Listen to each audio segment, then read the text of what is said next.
Hello everyone, welcome back to my video again. I hope you're all doing well and excited to learn something new today. If you're someone who wants to speak English fluently, confidently, and naturally, then this lesson is for you.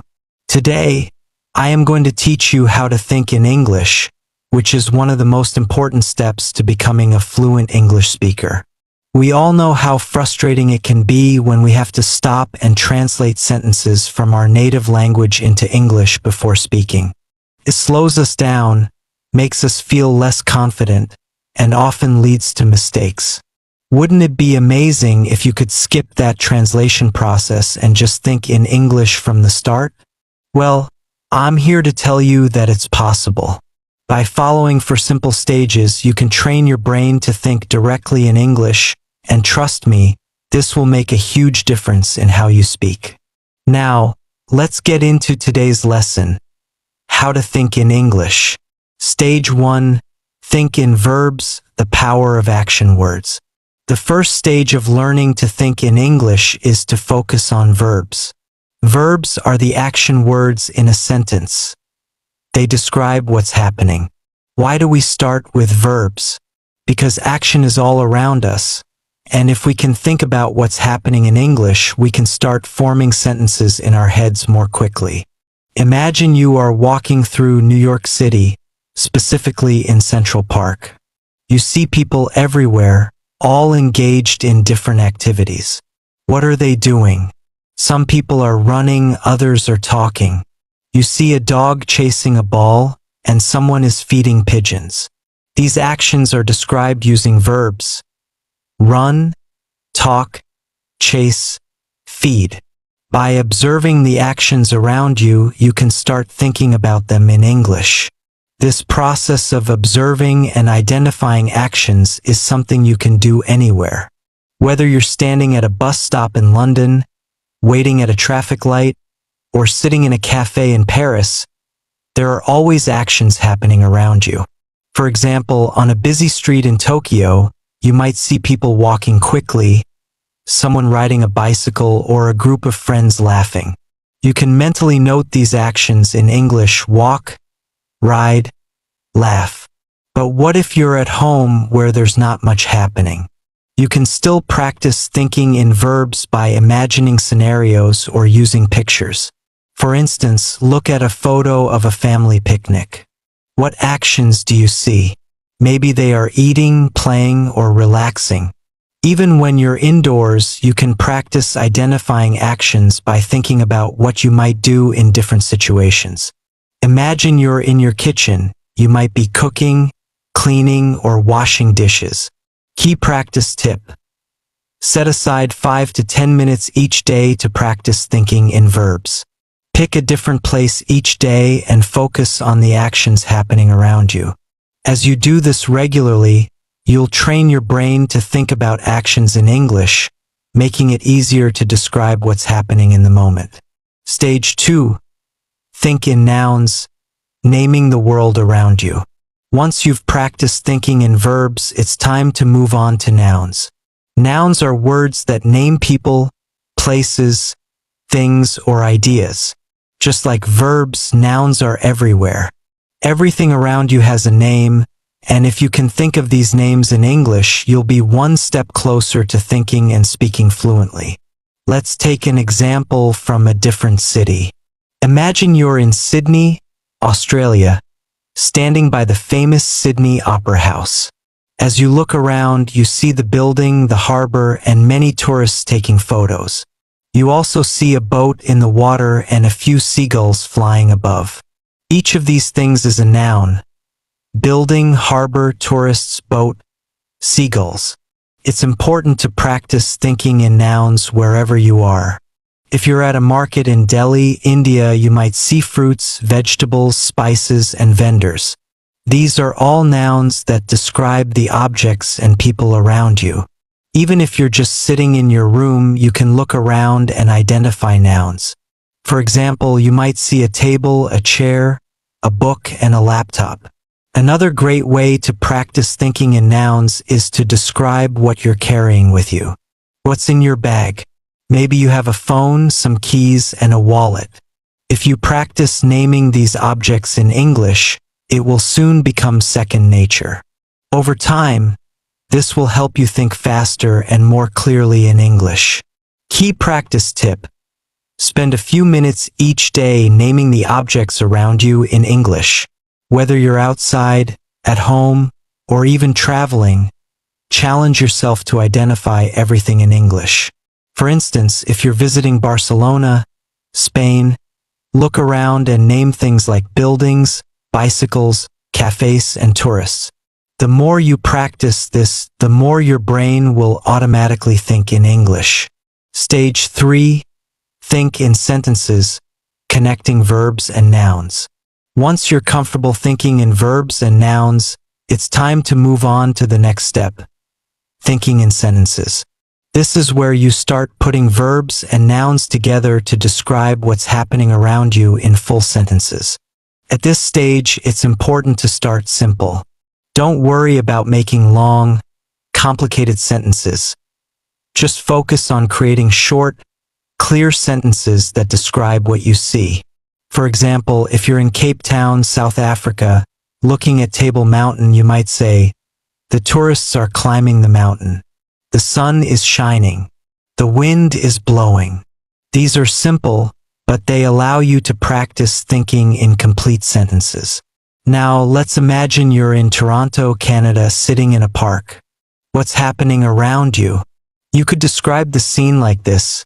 A family is having a picnic. The children are playing with a ball.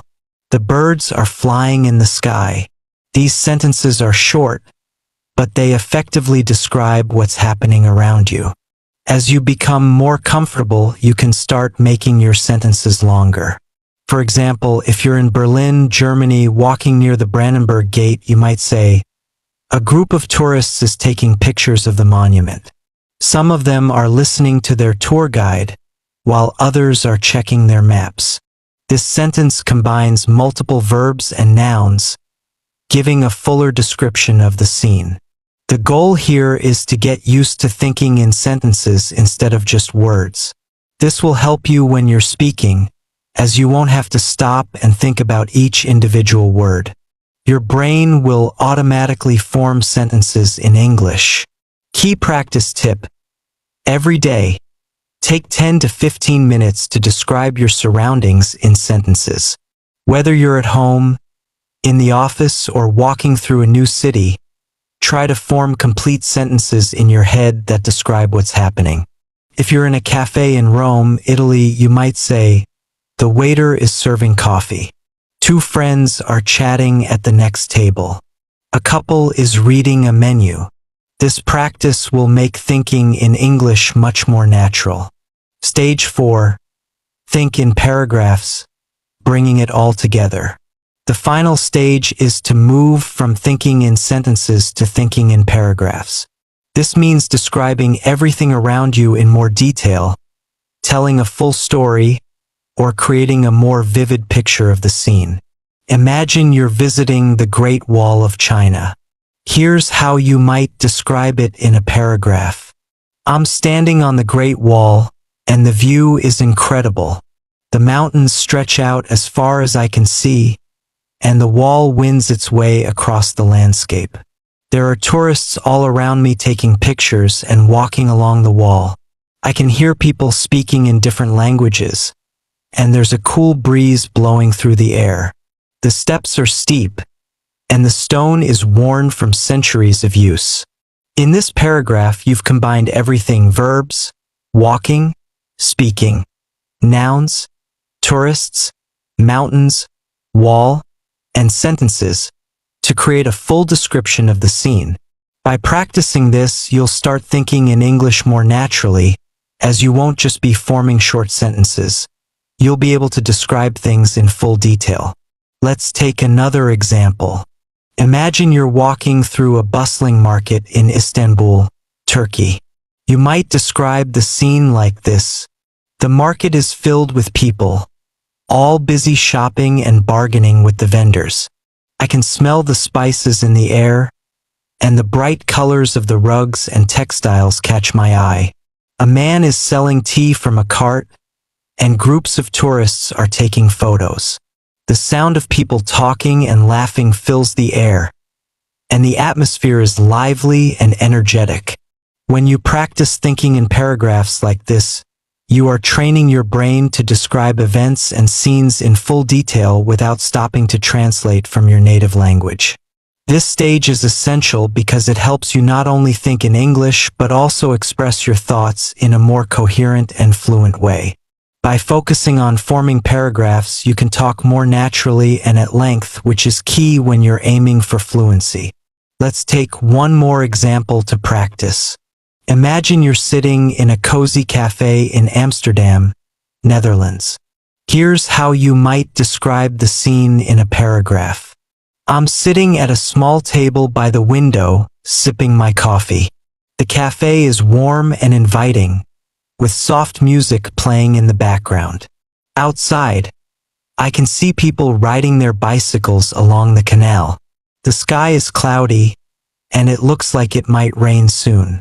Inside, a few people are reading books, and a couple is chatting quietly over their breakfast. The smell of freshly baked bread fills the air, and the atmosphere is calm and peaceful. In this paragraph, you've combined all the elements, verbs, nouns, and sentences, to create a vivid picture of the scene. This is the final stage of thinking in English, where you can describe situations in detail just as you would in your native language. Take a few minutes to describe your day in a paragraph. Start from the moment you woke up and think about everything that happened. What did you do? Where did you go? Who did you meet? Try to describe it all in English. For example, today was a busy day. I woke up early and went for a walk in the park. The weather was nice, and I saw a lot of people exercising. After that, I had breakfast at a small cafe. I ordered a cappuccino and a croissant. Later, I went to work and had a meeting with my team. We discussed our new project, and everyone had great ideas. In the evening, I met a friend for dinner at a restaurant. We had a great time catching up and talking about our week. This type of daily practice will not only help you think in English, but also improve your ability to recall and describe events in detail. Putting it all together, achieving fluency through practice.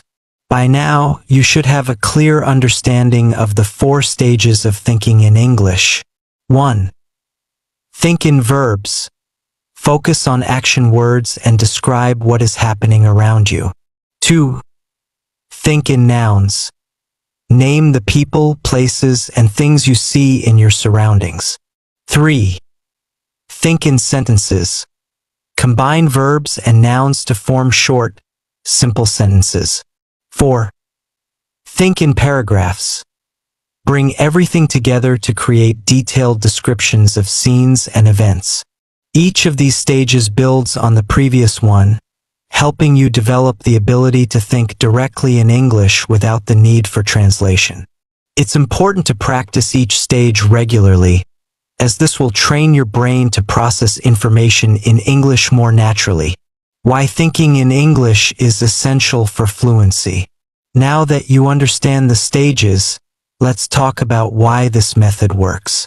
When you first start learning English, you likely translate from your native language. This is natural, but it creates a delay in your speaking. Instead of speaking smoothly, you have to pause and think about what to say, which can make you feel less confident.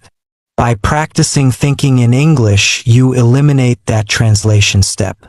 Your thoughts will naturally form in English, making your speech faster and more fluid. When you can think in English, you'll also find it easier to have conversations, express your ideas, and respond quickly in discussions. For example, imagine you're at a job interview in London, and the interviewer asks you to describe a challenging situation you faced at work. If you're thinking in your native language, you might need a moment to translate your thoughts into English. But if you've trained yourself to think in English, you can respond immediately and confidently without hesitation. The same goes for everyday conversations. Whether you're chatting with friends, giving a presentation, or even ordering food at a restaurant, being able to think in English will make the process much smoother. Practical exercises to help you think in English. Now that you've learned the 4 stages, here are some practical exercises you can do to improve your ability to think in English. 1. Daily observation. Spend 10 to 15 minutes each day observing your surroundings and describing them in English. Whether you're on the bus, at the park, or walking through your neighborhood, challenge yourself to describe everything you see using verbs, nouns, and sentences. 2. Picture descriptions. Find a photo from a magazine, website, or your own photo album. Look at the picture closely and describe everything you see in English. For example, if you're looking at a picture of a beach, you could say, "The sand is white and the water is crystal clear. There are a few people swimming, and some children are building a sandcastle. In the distance, I can see a boat sailing on the horizon." 3. Write a journal. At the end of each day, write a short journal entry in English. Start by describing what you did that day, where you went, and who you met. As you practice, try to include more details in your descriptions. 4. Talk to yourself. If you don't have anyone to practice speaking English with, you can practice by talking to yourself. Pick a topic and try to talk about it for a few minutes. For example, you could describe your favorite movie, explain how to make your favorite dish, or talk about your plans for the weekend. 5.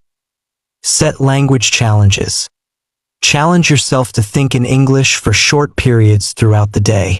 For example, set a timer for 5 minutes and commit to thinking only in English during that time. Gradually increase the time as you become more comfortable. Final thoughts. The road to fluency. Learning to think in English is a journey, and it requires patience and practice. The more you engage with the language, the more natural it will feel to think, speak, and express yourself in English. By following the 4 stages, verbs, nouns, sentences, and paragraphs, you'll build a strong foundation for fluency. Remember, the key to success is consistency. Practice every day, even if it's just for a few minutes, and you'll see improvement over time. It's normal to make mistakes along the way, but don't let that discourage you. Every mistake is an opportunity to learn and grow. So, are you ready to take the next step on your English learning journey? Start practicing today, and soon you'll be thinking in English like a native speaker. Thank you for joining me in today's lesson. Don't forget to like this video, subscribe to our channel so you won't miss any of our upcoming lessons. Keep practicing, stay curious, and I'll see you in the next lesson.